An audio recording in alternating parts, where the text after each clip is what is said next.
un destroyer stellaire se déplace dans l'espace, libérant des robots sondes impériaux de ses côtés. L'un de ces robots se dirige vers la planète Hoth et atterrit sur sa surface recouverte de glace. Une explosion marque le point d'impact. Une étrange mélodie mécanique s'élève au-dessus des sifflements du vent. Un étrange robot sonde, doté de plusieurs capteurs étendus, émerge de la fumée enveloppant le cratère. La sinistre sonde mécanique flotte à travers la plaine enneigée et disparaît dans la distance. Une petite silhouette galope à travers la porte glaciale balayée par le vent. Un cavalier emmitouflé est monté sur un grand lézard neigeux, un Tauntaun. Des courbes de neige s'élèvent sous la patte rapide de la bête à deux pattes. Le cavalier galope jusqu'à une pente et arrête son Tauntaun. En levant ses lunettes de protection, Luke Skywalker remarque quelque chose dans le ciel. Il prend une paire de jumelles électroniques de sa ceinture et, à travers elles, voit de la fumée s'élever de l'endroit où le robot sonde s'est écrasé. Le vent souffle sur la casquette fourrée de Luke et il active un émetteur de comlink. Son Tauntaun se déplace et gémit nerveusement sous lui. Luke entend un hurlement monstrueux et se retourne pour voir une forme de 11 pieds de haut s'élevant au-dessus de lui. C'est une créature de glace Wampa qui se jette sur lui férocement. Il tombe inconscient dans la neige et, en un instant, les cris terrifiés du Tauntaun sont coupés par le horrible bruit d'un cou qui se brise. La créature de glace Wampa saisit Luke par une cheville et le traîne loin à travers la plaine glacée. Un robuste personnage chevauche son Tauntaun jusqu'à l'entrée d'une énorme grotte de glace. Dans le hangar principal, les troupes rebelles s'empressent de décharger des fournitures et de sécuriser leur nouvelle base. Le cavalier, Han Solo, descend de sa lézarde et enlève ses lunettes. Il se dirige vers le Faucon Millennium,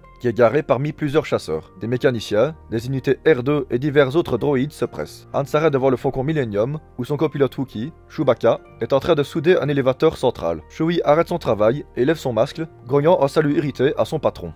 Général Rikan se redresse d'une console à l'approche de Han. Le général est désolé d'entendre que Han veut partir, car il est un bon combattant et Rikan déteste le perdre.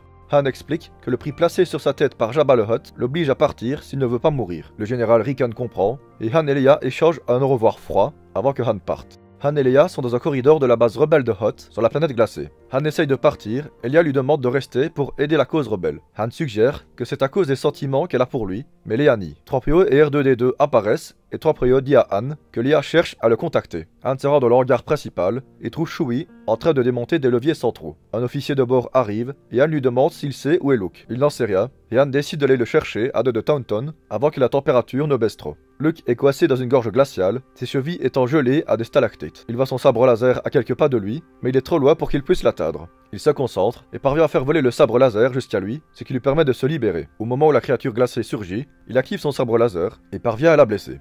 Sur la planète de Hoth, située dans un lointain système stellaire, il fait sombre et froid. Luke Skywalker, un jeune guerrier de Tatooine, sort d'un profond ravin par un crépuscule neigeux et glacial. Un petit personnage solitaire à 2 de Tauntaun court à travers la vastitude hostile en soulevant des nuages de neige. R2 et 3PO, les droïdes, sont à l'entrée du hangar principal, à l'intérieur de la base rebelle. Leia, Chewie, Major Derlin et un lieutenant se joignent à eux, mais ils ne peuvent rien faire de plus. La tempête de neige s'intensifie, alors que Luke s'effondre au sol. Il entend alors une voix qui l'appelle, celle de Ben Kenobi, son mentor Jedi. Il lui conseille de se rendre dans le système de Dagobah pour apprendre auprès de Yoda, leur maître Jedi. Han Solo, le pilote, arrive et le sauve de la mort imminente en le menant dans un Tauntaun mort pour le réchauffer. Plus tard, Zev, le pilote d'un Snow Speeder, repère leur position et leur envoie des secours. Une fois à l'intérieur de la base rebelle, Luke est mis dans une bacta tank remplie d'une gelée épaisse pour le guérir. Han, Chewie et Leia le retrouvent dans la salle de récupération. Han et Leia se taquinent alors que Luke les regarde avec un sourire. Plus tard, un signal radio inconnu est capté qui n'est pas celui de l'Alliance rebelle. Han et Chewie vont alors vérifier sa source. Une fois au centre de commandement, ils découvrent qu'il s'agit d'un code impérial. Han et Chewie quittent alors la base pour se rendre sur place. Les alarmes sonnent dans la base rebelle secrète. Dans le centre de commandement, un contrôleur demande au général Rikan de vérifier un scan informatique. Une flotte de destroyers impériaux est apparue dans le secteur 4 et le champ d'énergie autour de la 6ème planète du système Hoth est assez fort pour dévier toute bombe.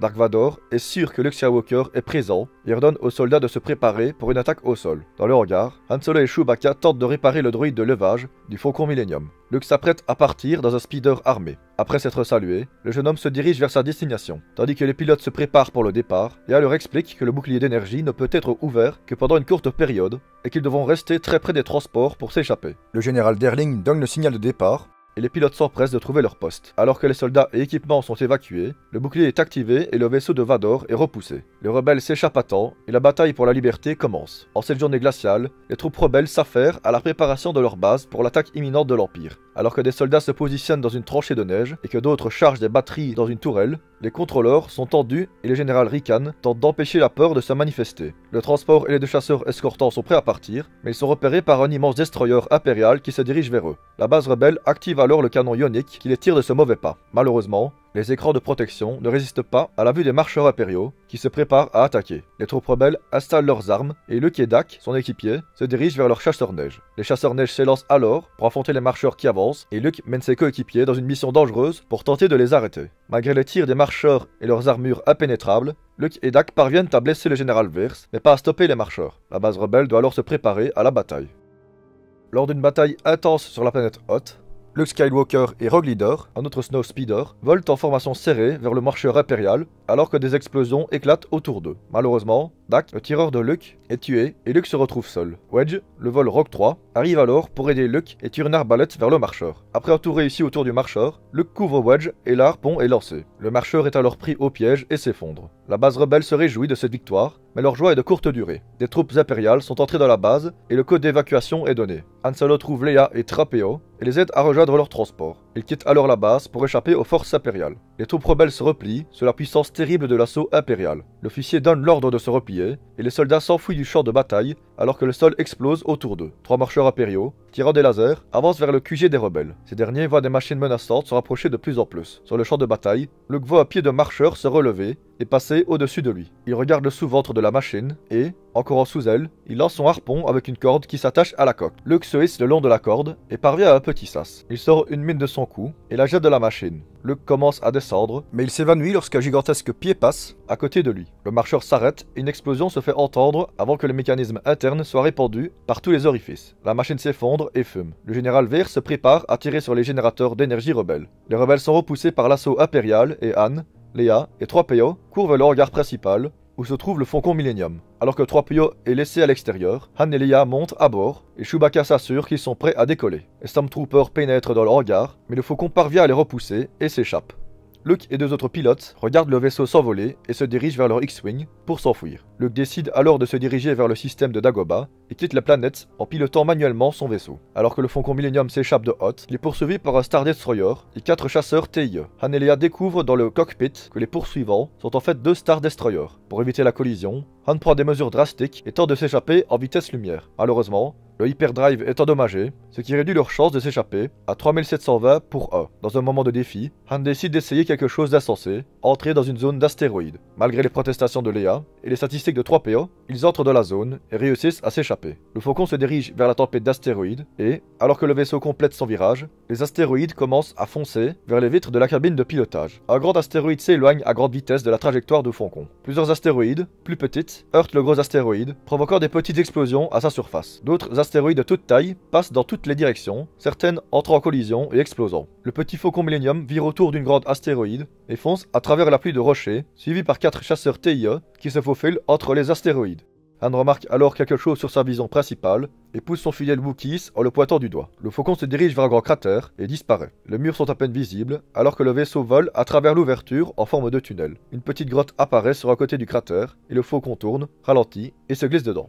Admiral Pete hésite devant l'entrée de la chambre privée de Dark Vador. Après un moment, il entre et s'arrête devant la surprenante scène qui s'offre à lui. Le Seigneur des Ténèbres, dos tourné, est éclairé par le contre-jour. Un droïde noir, à l'aspect insecte, l'accompagne. Parmi les divers appareils qui les entourent, un tube respiratoire se retire de la tête découverte de Dark Vador. Celle-ci est recouverte d'une masse de cicatrices hideuses. Le droïde noir replace alors le masque et le casque sur la tête de Vador, qui se tourne ensuite vers Pete. Celui-ci lui annonce que le Faucon Millennium a été repéré, mais qu'il risque d'entrer dans un champ d'astéroïdes. Vador réplique que les astéroïdes ne le concernent pas et qu'il veut le vaisseau sans excuse. Le Faucon Millennium se retrouve alors dans une grotte sombre et humide, dans laquelle l'obscurité empêche de déterminer ses dimensions exactes. Han et Chewie s'activent alors à éteindre le moteur et les systèmes électroniques. 3PO et Leia regardent avec inquiétude. Chewie répond par l'affirmative et le vaisseau est soudainement secoué, projetant tout ce qui est à l'intérieur du cockpit. 3PO se lamente sur le fait qu'il se soit coincé dans un astéroïde instable. Han et Leia se retrouvent alors enlacés et celui-ci blague sur le fait de ne pas avoir le temps de faire autre chose. Leia s'irrite alors et Han s'éloigne, la laissant avec ses émotions confuses.